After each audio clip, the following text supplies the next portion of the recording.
Enforcement Culture and Diversity is the title of this panel, and we're honored to have Malik Aziz, the National Chairman of the National Black Police Association. Seated next to him is Hayley Gorenberg, the Deputy Legal Director, Lambda Legal. Kathy Harrell, President, Fraternal Order of Police, Queen City, Lodge number 69, and Barbara O'Connor, President of the National Association of Women in Law Enforcement Executives, Women Law Enforcement Executives, excuse me. We'll start with you, Mr. Aziz. Thank you. Thank you for having me today. I really appreciate it. I recognize or know several of you on the panel, Commissioner Director Davis and Dr. Alexander. So thank you again for having me here today. The National Black Police Association, we're honored and proud to be here to present some of our thoughts that are pertinent to this national discussion that has occurred.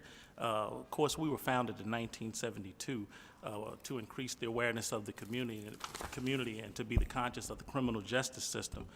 To enhance the quality of life in the African American community. Over the past 4 decades, we've played an integral part in advocacy and activism with what we delivered to the table. I stand on the backs of many men who founded this organization, ironically in St. Louis, Missouri, in 1972, after many trials and tribulations in law enforcement over 100 years or so, with very infrequent diversity inside those departments. Men such as Renault Robinson and Howard Saffold out in Chicago, or Alfonso Deal and Harold James out, are the 13 organizations that came together to form this august and noble organization. At the core of what I'll be talking about is accountability, responsibility, transparency, and trust, and I've heard that mentioned a few times here today. Some core points that got us here. One, the failure to diversify the police force. 2, the failure to engage in the community before an incident. And 3, deadly force encounters between the police and the community not being magnified enough.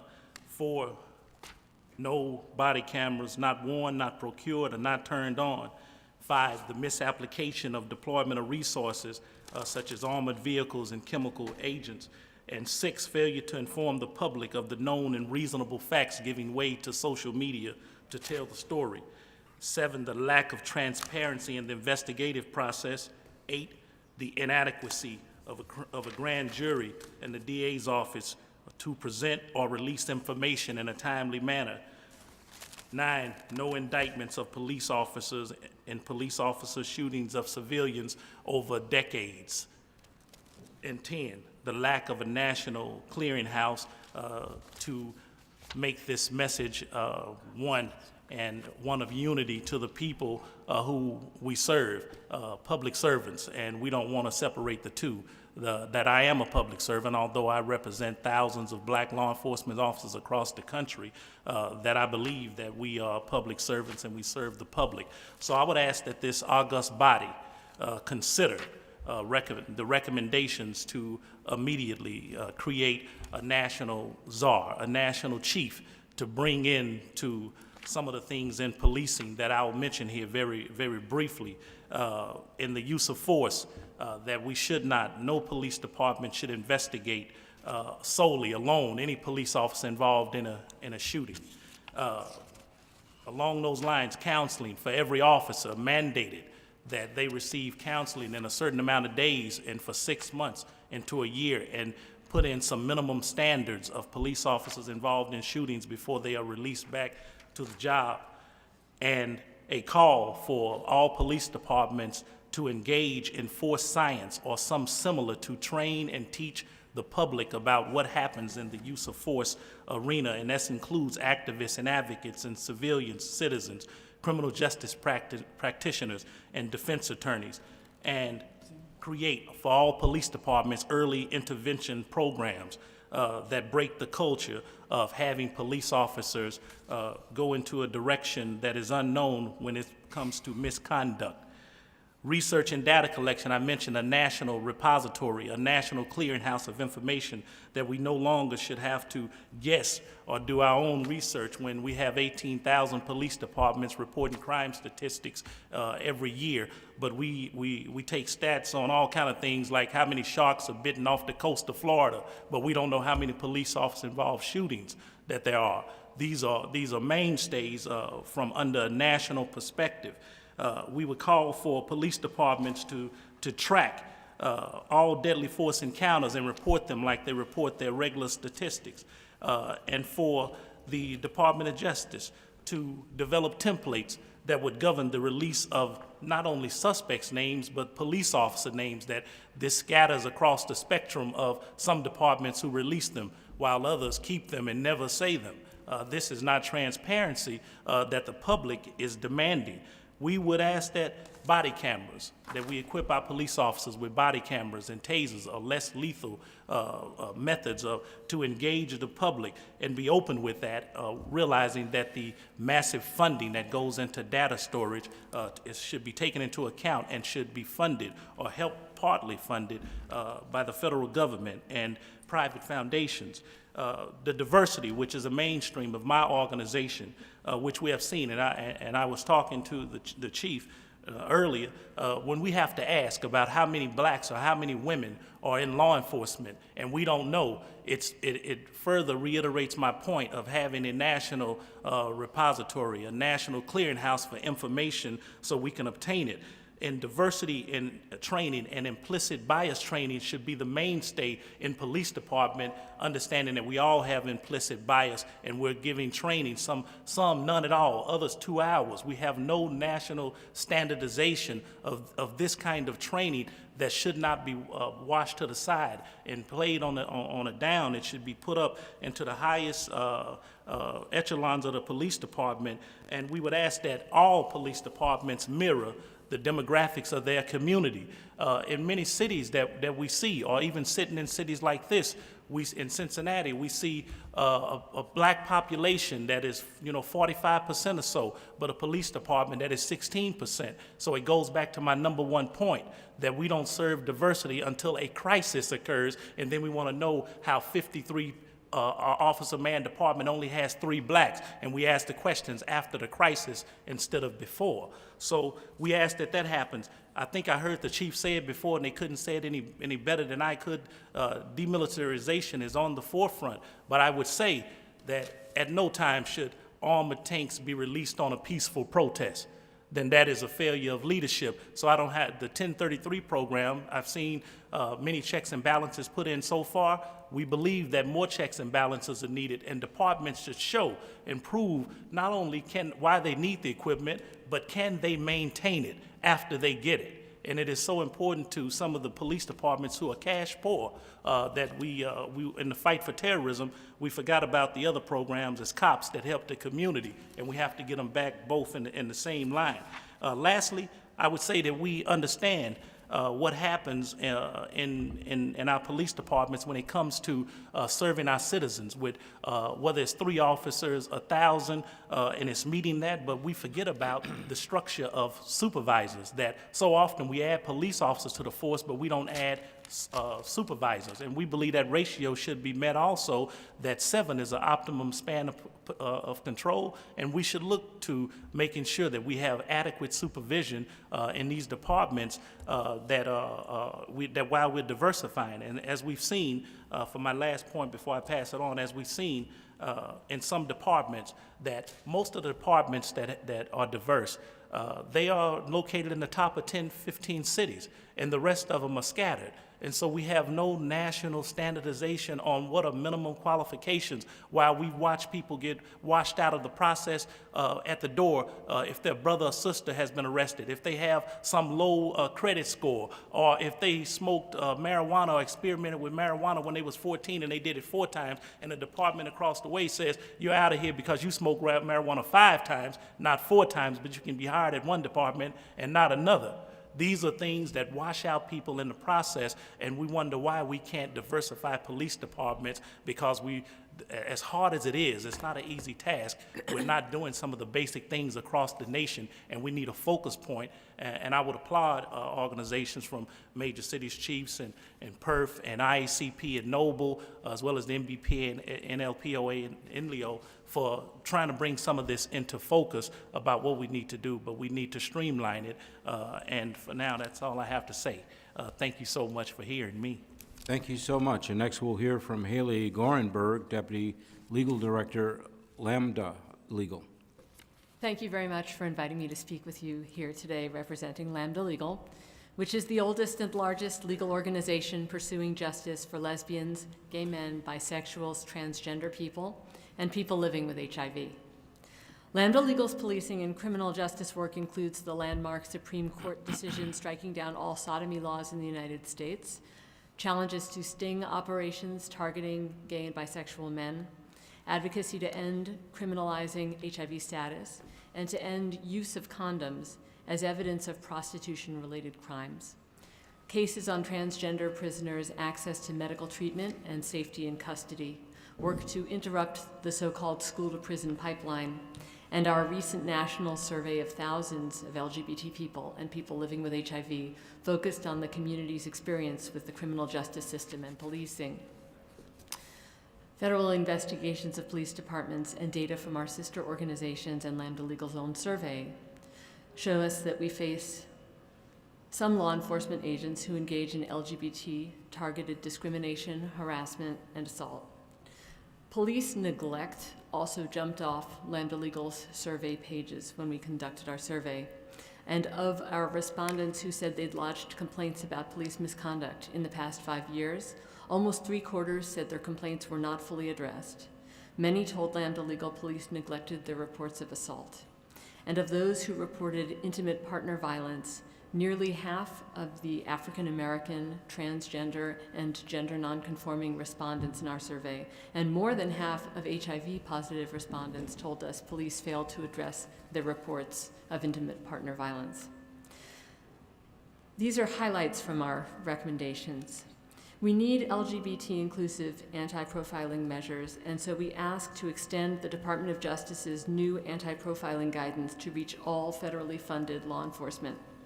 And consistent with the recommendations of the Presidential Advisory Commission on HIV/AIDS, the administration should issue guidance to law enforcement condemning use of condoms as evidence of intent to engage in prostitution or sex trafficking. Policing agencies don't have a public health agenda at the core, so we need help from other quarters of government to move them on this point. And this is an area of, I would note, particularly rampant profiling of transgender women of color for what people have come to refer to as walking while trans. Next, we need to build culturally competent police forces, and Mr. Aziz touched on several of these points, and we certainly agree. The administration should ensure that police departments include sexual orientation, gender identity and expression, and HIV status in non-discrimination policies, guidelines, and patrol guides. And we need mandatory cultural competency training on LGBT and HIV issues with ongoing community involvement. We know from experience and from current events that training must address implicit bias. So why call out implicit bias?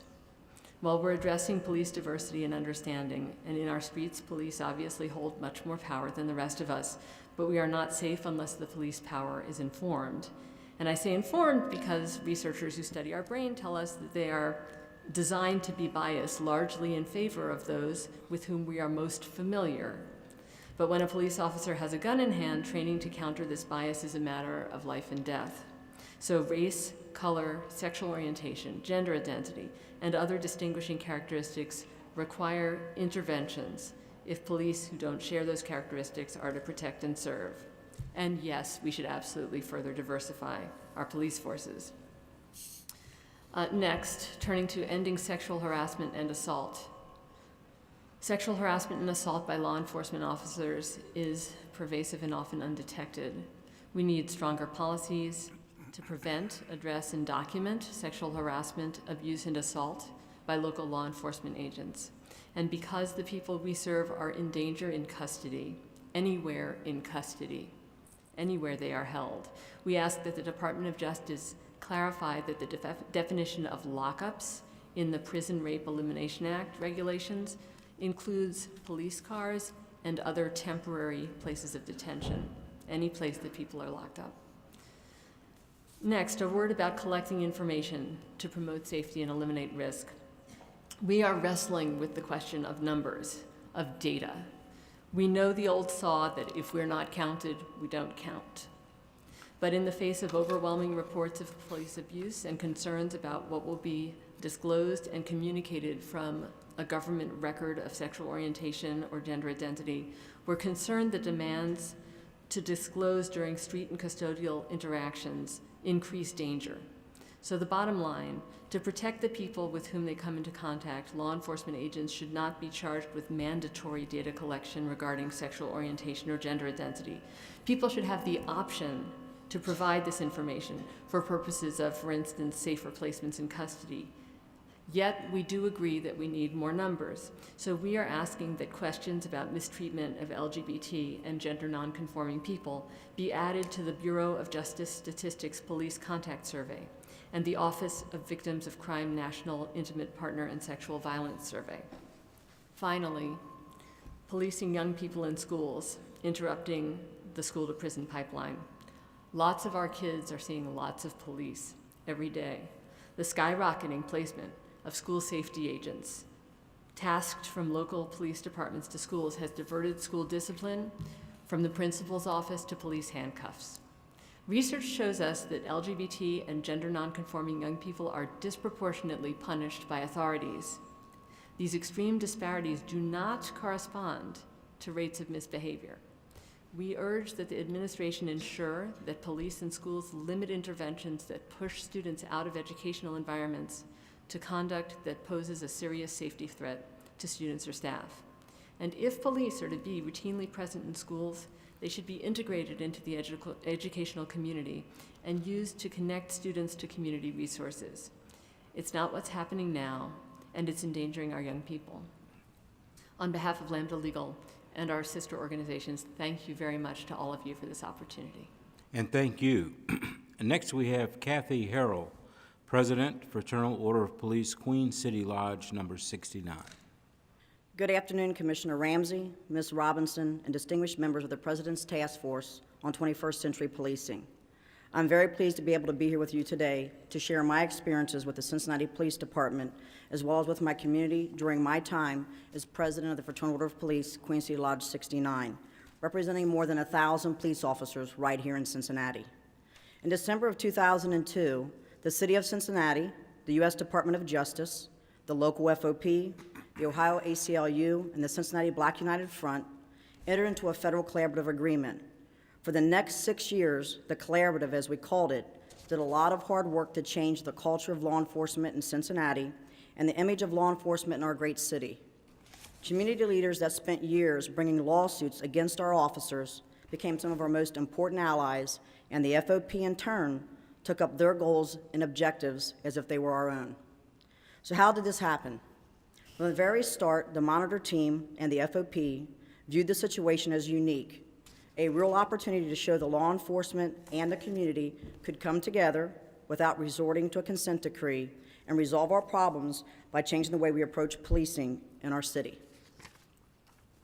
The Independent Monitor's final report, which I recommend the task force review, explains the unique foundation of collaboration and the challenges of working under both the collaborative agreement and the Memorandum of Agreement, the MOA. I am proud to have been a part of our ultimate success. Let me first underscore the depth of the FOP's commitment to this process. We held a meeting early on, and our membership approved our involvement in this effort and the use of their dues to make sure we could have a representative at the table as the collaborative and the MOA took shape. We could have adopted, as our police administrators did at first, a passive role and waited for the results and recommendations to be produced. Instead, we put our money where our mouth was, and we made sure that we would be an active part of this effort. At the first listening session of the task force, our national FOP president, Chuck Canterbury, said we needed a holistic approach to the issues we've been discussing here today, because they are not law enforcement's alone. He also said law enforcement should take the lead. That is exactly what happened in our city, and I believe the collaborative to be a resounding success. Shortly after my election, I made sure to become a very active participant in the activities of the collaborative. I was the first union president to attend the all-party meetings with the federal monitors, mayor's office and staff, ACLU, and Black United Front. There was no question in the mind of anyone in the collaborative that the FOP was committed to the objectives spelled out by the two agreements. In fact, I'm pleased to say that the FOP was on the front line advocating for a lot of the changes and recommendations to our own members, the mayor's office, and the department administrators. And do you know what happened? The shared goals and the obvious commitment to all of us had to changing the culture and the image of law enforcement in Cincinnati helped establish trust and confidence in one another. We developed mutual respect and admiration because we realized that all of us around that table had the same goal in mind: a better, safer city where all citizens felt welcome and secure. The impact of the collaborative, while important, was only the tip of the iceberg. The relationships developed among the FOP, ACLU, Black United Front, and other community groups, especially the leaders in our faith community, continue to show how deeply and powerfully we can change our communities if we work together. In 2009, when our department faced a series of layoffs and reduction in staffing levels, our partners in the collaborative joined us in protesting those decisions before City Hall. They helped campaign against the layoff proposals. It is hard to imagine that the groups that spent years suing the department now join with the rank and file to keep officers where they wanted them, in neighborhoods, protecting their homes and their families. Later, the then president of the local NAACP, Christopher Smitherman, sought and won a seat on city council. He did so with the enthusiastic support and endorsement of the FOP. Now he is chairman of Law and Public Safety and one of the biggest supporters of rank and file officers on council. He understands the commitment law enforcement has to our city and shares it, just as we knew that he would. During the FOP's effort to turn back Senate Bill 5, which stripped law enforcement and other public employees of many of our collective bargaining rights, our friends from the collaborative were active participants in the referendum effort to overturn the law. With support from nearly 62% of voters, we did succeed. Having been an active part of this effort, I don't think Cincinnati is necessarily unique. I believe that if law enforcement and the community can get together, get around that table, and work through the acrimony and distrust, you can replace it with mutual respect. We all acknowledge that we could do a better job at policing our city. The community leaders came to understand our commitment to the public and to their safety, just as we grew to understand their commitment to a safer city for all citizens. Once you have a mutual goal and trust in all of your partners, you can achieve whatever you set out to do. Over the course of 6 years, we did a lot of work together, but in a sense, the hardest work was done in those early months as we put an end to the mistrust among us. I want to make it very clear to this panel and everyone else who is listening, this was not an easy task. The amount of work that was done in Cincinnati for this federal collaborative was tremendous, but the hardest part was getting officer buy-in, because I can tell you, being on the lines in 2001 for the unrest, Cincinnati police officers did not see that unrest because of basing it on race. It was not a black-white issue to them. It was about the blue of the uniform, how we policed, keeping in mind that the rank-and-file officers that were on the street and policing in Cincinnati were policing according to their OPATA certification, their policies and procedures, and the ways that they were trained. Al Gerhardstein was the face of the ACLU. Iris Rowley was the face of the Black United Front. We had the mayor, we had Chief Tom Stryker, and we had Kathy Harrell as the face for the FOP. We would not have been able to get anything accomplished if we had not gotten away from that table, because the true work was done by the Cincinnati police officers that were on the street. While we sat at that table trying to put together policies, trying to understand what the community needed, we wanted to make sure to our members that it was important to be at that table, because the line officers understood and knew that changes needed to occur. And that was the best way to make sure that we had a voice, that those changes could occur, and we continue to do that today. Our officers are committed to the federal collaborative. Just because we were released in 2007 doesn't mean that our officers every single day are not out there making sure that they continue the work of the federal collaborative. The Cincinnati Police Academy does an additional 10 weeks above what OPATA requests.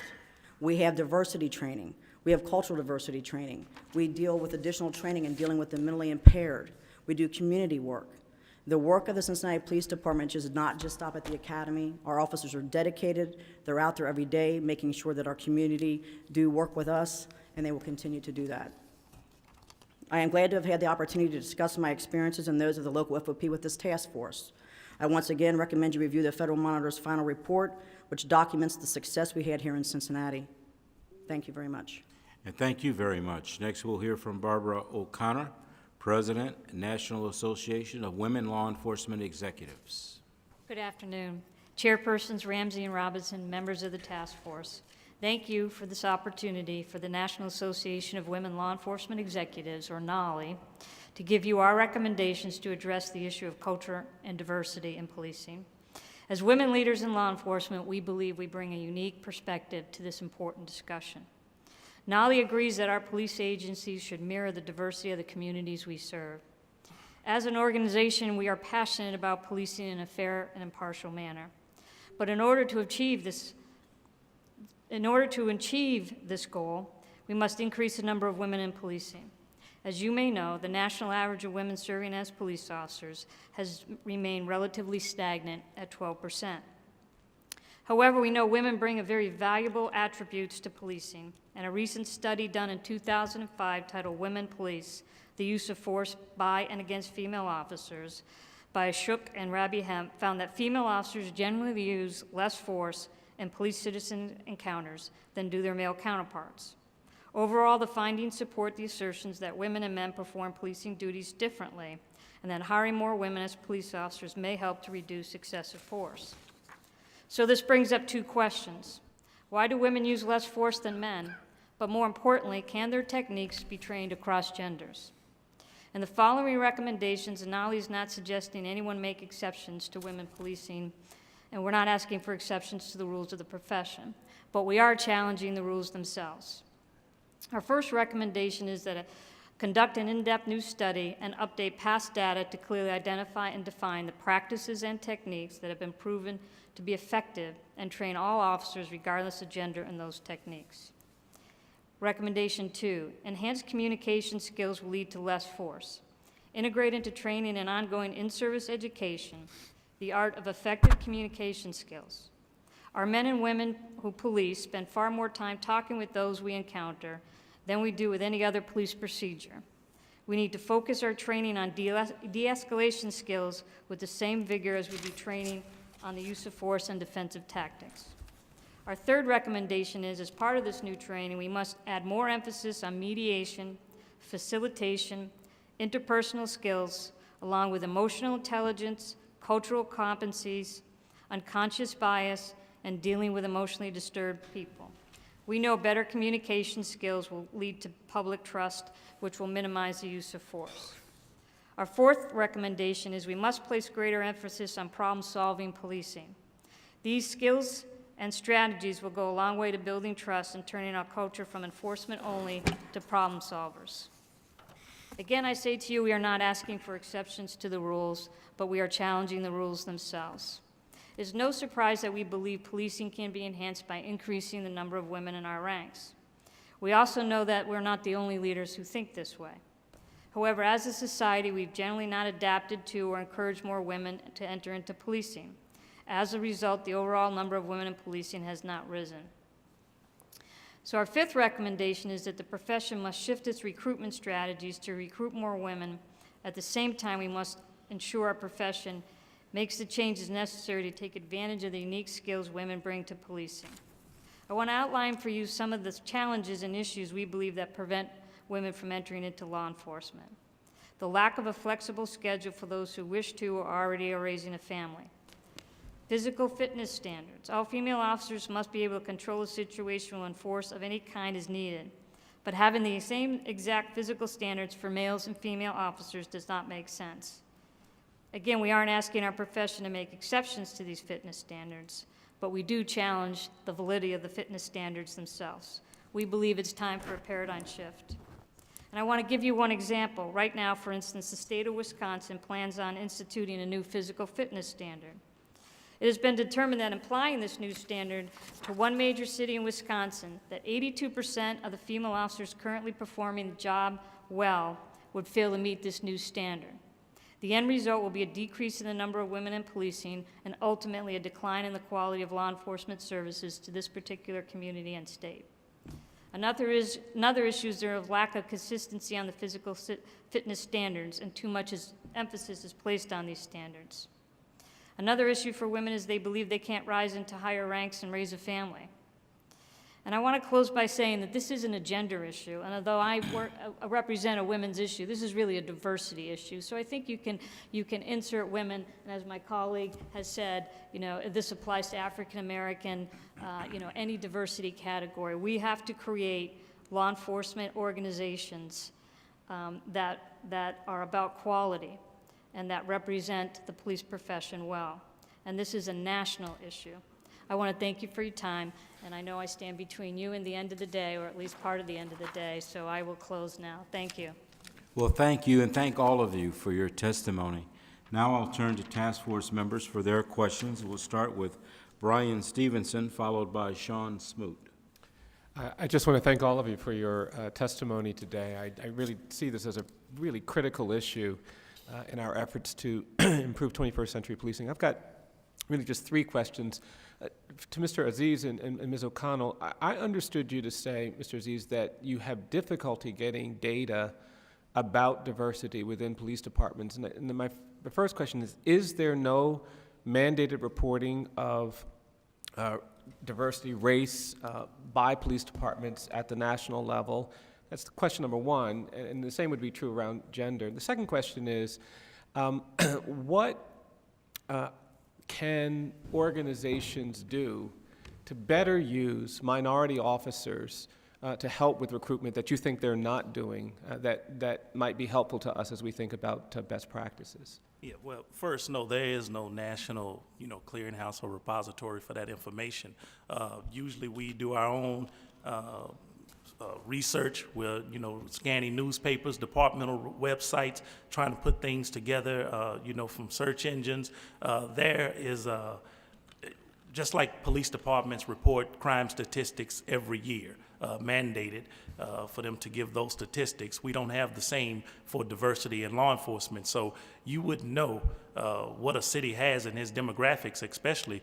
Some cities are very progressive with what they list. Other cities won't list it at all, won't say anything about what their diversity is on their department, and we have no way of knowing that. So I think that's the first thing. That's why I called for it, and my organization believes, just as you heard Barbara was saying, that there are certain things that women in law enforcement are Latinos or blacks, and we don't know, and we're asking one another about what is the new, demographics here. Did the population change with the census? Those are very important things for us. I think what departments can do best, though, to help, first is that they have to embrace the black or diverse law enforcement associations in their city. A lot of times over the nation, what we've seen is a stiff arm, a push away.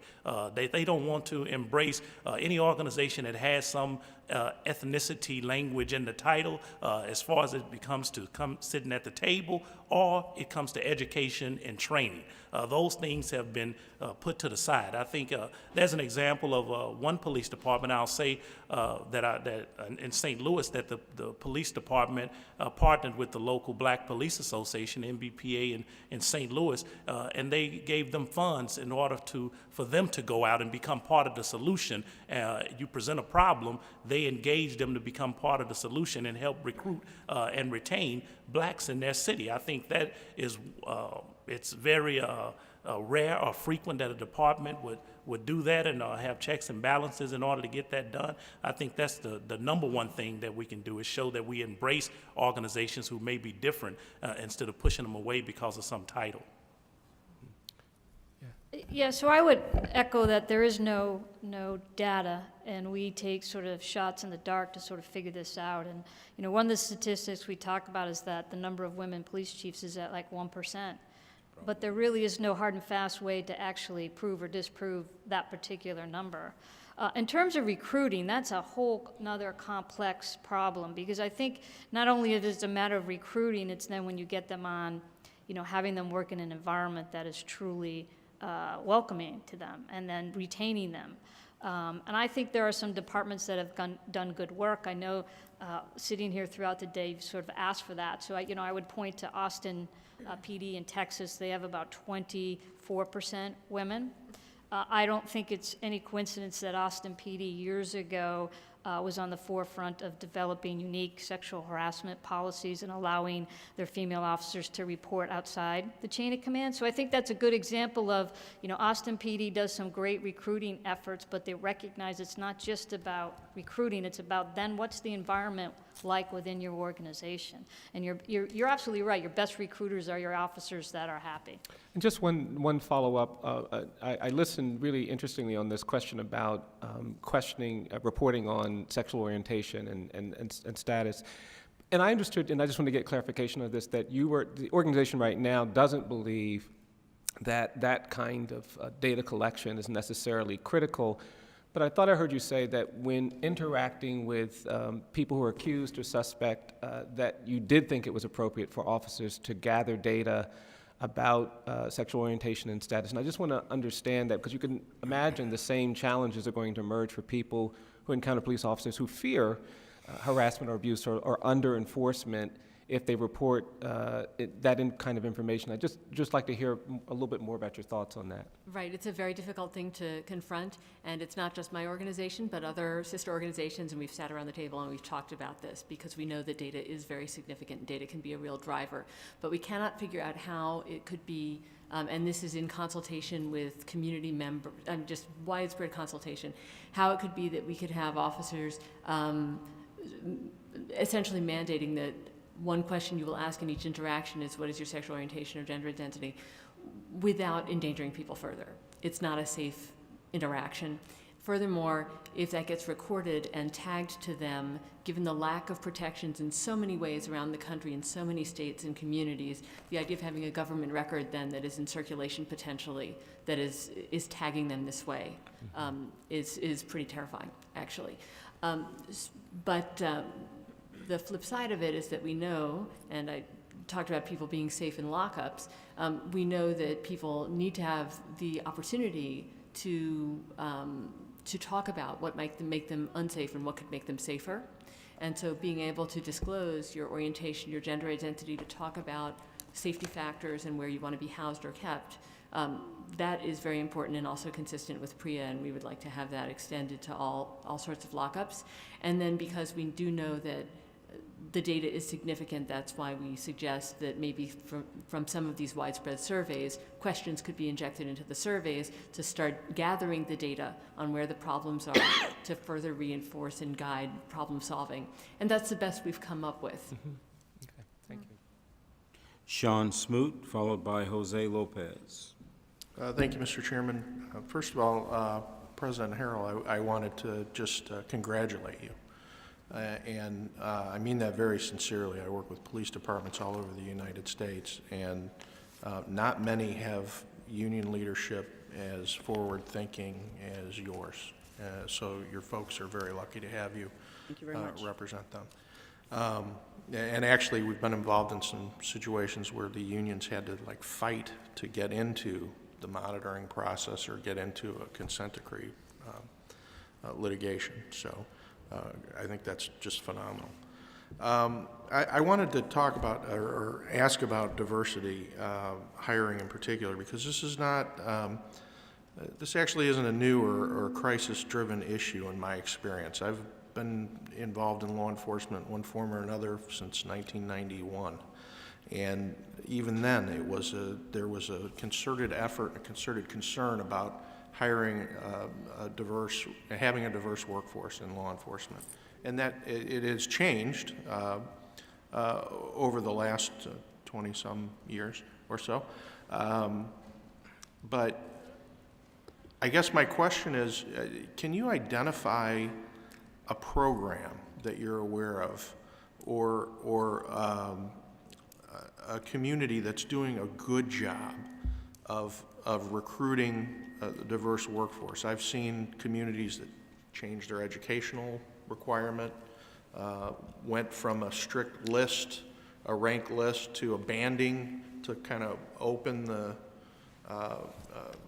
it up to a more diverse workforce.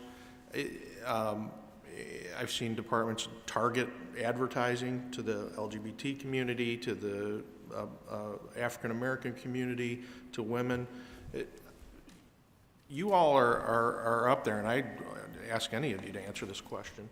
You know, tell us something that you think really is effective. Well, I don't think that there is a one-size-fit-all for this one. I've seen many departments across the nation without, from places that I've been, and usually it is in the top 15 or so cities. You can call out 7 or 8 departments who do certain things that progress diversification inside their city, while others, are not so good based on the demographics of their very own city. I don't think that you can add for instance, many departments are establishing black recruiting teams or Latino recruiting teams in order to go out and shoulder some of the burden of talking to their own. There are a few departments who are establishing Asian-based recruiting teams to meet the 1 or 2% that are coming on into their cities. So I don't necessarily see one thing that has been beneficial in many cities, while we've seen many cities either hit the mark on one ethnic group or another and fail to maintain on a few others. I think what is important for diversification is that this standardization is what you spoke of, that there are so many admission requirements that differ across the United States that literally you can go from in the city and county and have something different and be hired by one of the other agencies. Or there's no necessity in whether it's high school or GED or some college hours, or even upwards to a bachelor's degree, when many of us do believe that education adds to the integrity and progression and professionalism of your police department.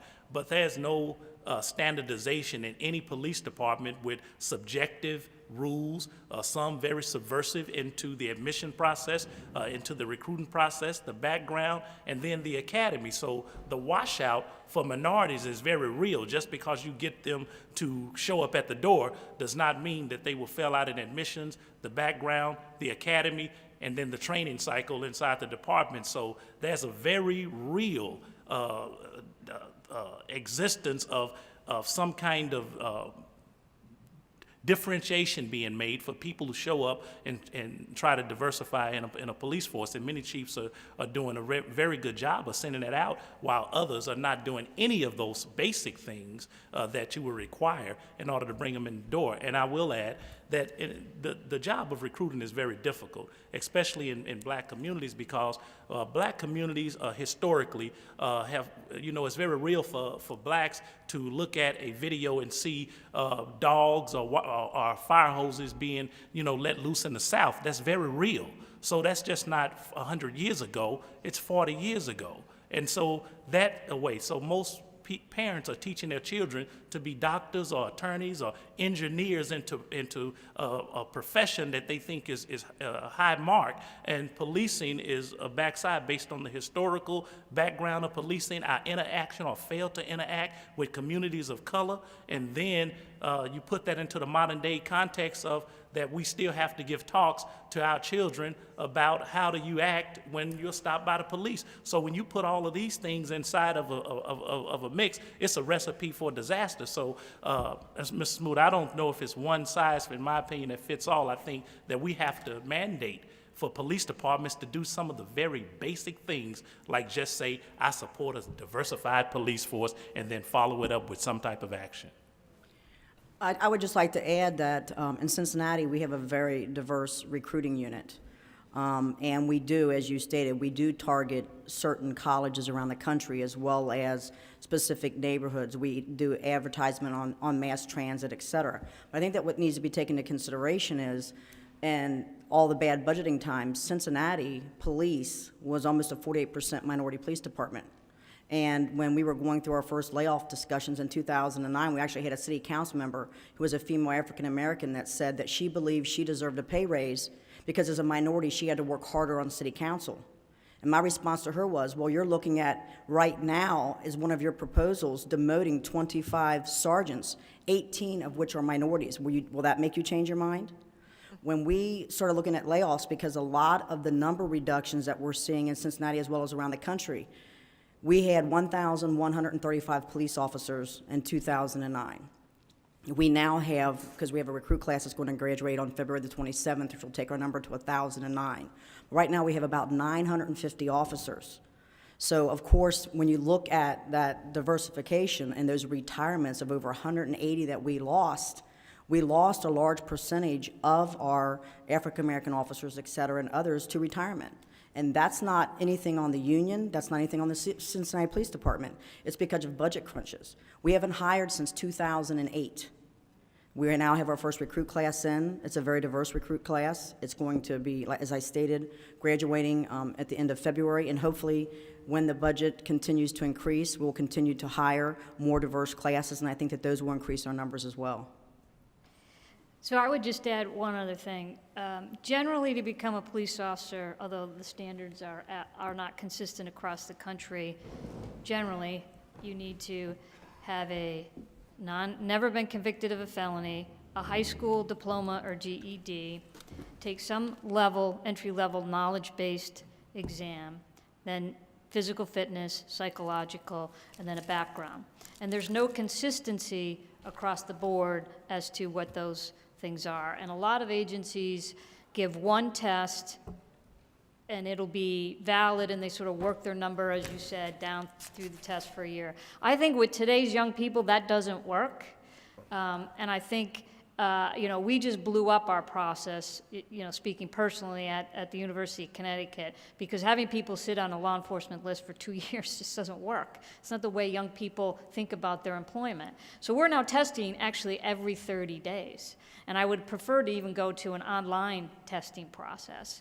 And then I think, as a society, the police work isn't flexible. I mean, I think that's one of the things, I noted. And I think about this when you think back when we had the crisis in nursing, if you all remember that. And so what did nursing have to do? It had to become very adaptable to get women to go into nursing. And they changed their schedules and their flexibility, and that's something we just haven't done in policing. We have these rigid collective bargaining agreements, these rigid shifts, whether they're 8 or 12. We don't and still have issues around addressing women who want to have children in maternity, and you still hear the horror stories when a woman's pregnant, what happens to her in terms of policing, and then there's no flexibility to accommodate that temporary disability. So I think we have to sort of take a look at a holistic approach to this problem, and really ask young people today, why aren't they going into policing? I mean, that's the problem. And this current conversation, what's happening in this country, ask any chief, it's going to impact our recruiting for 10 or more years. Because it's not seen as the honorable, noble profession that we as society need to see it. And that's going to draw young people into this profession and a diverse crowd into this profession. Thank you all very much. Jose Lopez, followed by Cedric Alexander. Yeah, I have a couple of questions. First, related to this question of diversity. So we know that law enforcement over the course of kind of his existence in this country has largely been dominated by white men. And so this call for diversity, I think, is an important point to raise today, and we heard it twice on this panel in terms of kind of people of color and African Americans serving on the force, but also women. And so kind of knowing the history of law enforcement in this country, I just wonder, like the call for diversity in police departments isn't necessarily, it's not a new thing, right? It's something that people have been talking about for some time now. So the first question for Mr. Aziz and Ms. O'Connor, does it ever, in your call for diversity, does it ever feel intentional that it has yet to be addressed? Well, that's a great question. I started in policing in 1981. I started the academy in 1983, and I would certainly tell you things have changed and they've gotten better, but I think we've kind of gotten to the point where we feel like, okay, everything's just sort of okay, and it really isn't. And I think we have to incentivize, whether that is through the federal spending power around grants, and do you look at the diversity of a police organization before you award a grant? Do you use the carrot versus the stick in terms of having organizations put emphasis on this, because it really comes down to ultimately the leader of the organization. I was reading something recently that says, if you want to get more women leaders, get women leaders. And I think the same is probably true about African Americans or any other diverse group. You have to have people in the organization that value, a diverse workforce and what that diversity brings. And I don't think we're fully there yet. I think that's why we have these problems with trust, whether it's across, any other diverse area. It's not just about African Americans or Hispanics or Latinos or gay people or transgender folks. I mean, we just don't embrace it and don't acknowledge it. I mean, there are only 500 women in our association, 500. There are a lot more women supervisors out there, but it's not something that a lot of people know in terms of our existence. And there are some chiefs who are great. I'll point to my colleague down at the end of your panel. He hosted the NALI conference, and not only did he host it at Tucson, he actually participated and was there. That's leadership by example, and we need more of that, and we need to recognize and acknowledge those chiefs who do that. I would say, add to that, it hasn't stopped in my total of 26 years in law enforcement. I've seen the best and the worst. Calling for diversification has only been one end. The best thing that I've seen is when the public has demanded that police departments diversify.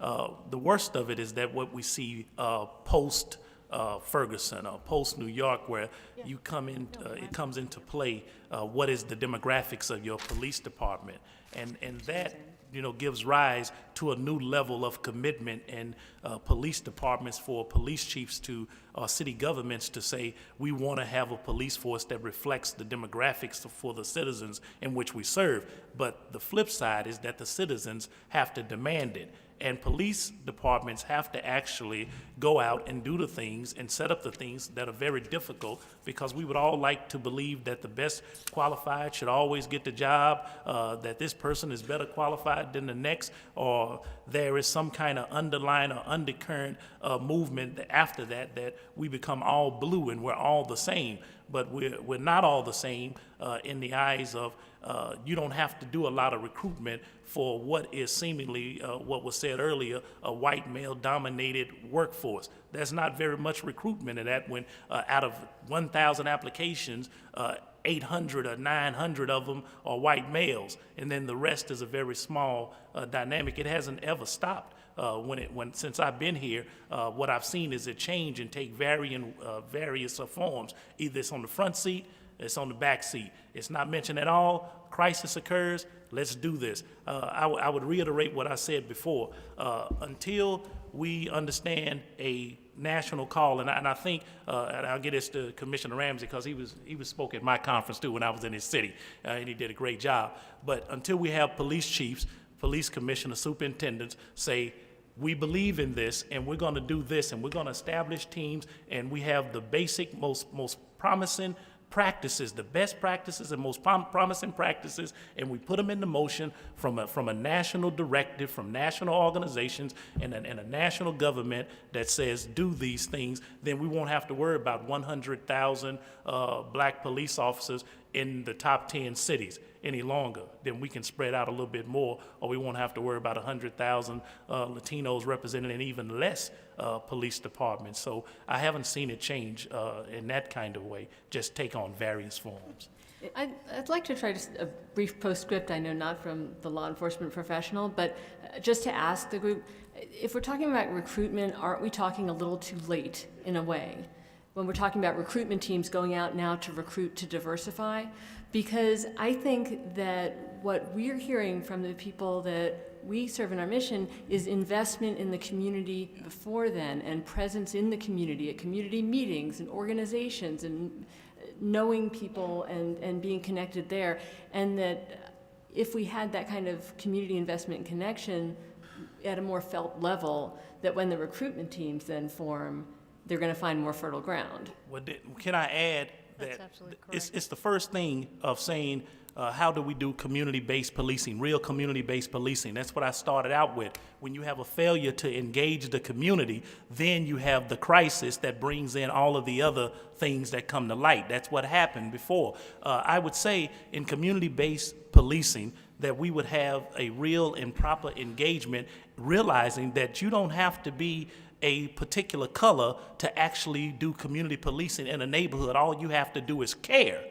But now we need to have people who look like us, who we can understand and see in a culture that helps us with recruiting. But you don't have to go in a community and be black or Latino or any other thing in order to show that you care. I had people work for me in the past. I've seen people who were white who cared, really cared, and helped people who didn't look like them, the opposite, and they loved them and they cared about that neighborhood as if it was their own. So we can't say that, and we won't use that as an excuse. But what we will say is that the public demands the demographics to look like them. When I was hired as a police officer, my mother said, "What are you doing? They're gonna kill you." She never met a good police officer in her life until she had me. And there I was. I am the best recruitment tool in my neighborhood. That's what I am. If I could just add, and I think it's very important to say, that one of the main cores of our federal collaborative in Cincinnati, Ohio, was about community problem solving, community-involved policing. And one of the things that we have done in Cincinnati that has been absolutely tremendous is the amount of work that we have done in problem solving that we continue to do. And during the federal collaborative, when Al Gerhardstein, the head of the ACLU, asked for a year's extension because the city of Cincinnati and the police administration had not met that goal, but released the FOP at the same time because we had shown our commitment, that was huge. Because the main key, and I do agree, is problem solving and problem community policing. But I'd also like to go back to a statement that was made by Ms. O'Connor about the fact that collective bargaining agreements aren't flexible enough. I will say, as a union president for the Cincinnati Police, we're very lucky to have our collective bargaining agreements because they don't see color. They make sure that every Cincinnati police officer is treated the same, with the same rights, with the same grievance procedures, and I think that those are also very important when you talk about diversity and everyone being treated equally across the board. And our collective bargaining agreements have been very beneficial to us in Cincinnati. Great. Thank you all. Cedric Alexander, followed Can I by ask a Tracy. follow-up question there? Okay, quickly, yeah. Yeah, I just wanted to follow the first question up with an earlier conversation that we had talked about in regards to the duty to intervene. Checking either your peer officer or your department when you feel like something wrong is happening. And I just wanted to hear, as a black male and as a woman in law enforcement, when you are the minority, is the sense from the officers that you represent that it is harder to intervene or blow the whistle, even though you may want to? Well, let me start out then. I can tell you from my perspective, it's never harder. It's about doing what's right. You have integrity, you have character, you have ethics, then it's never difficult for you to point out wrongdoing or to say stop.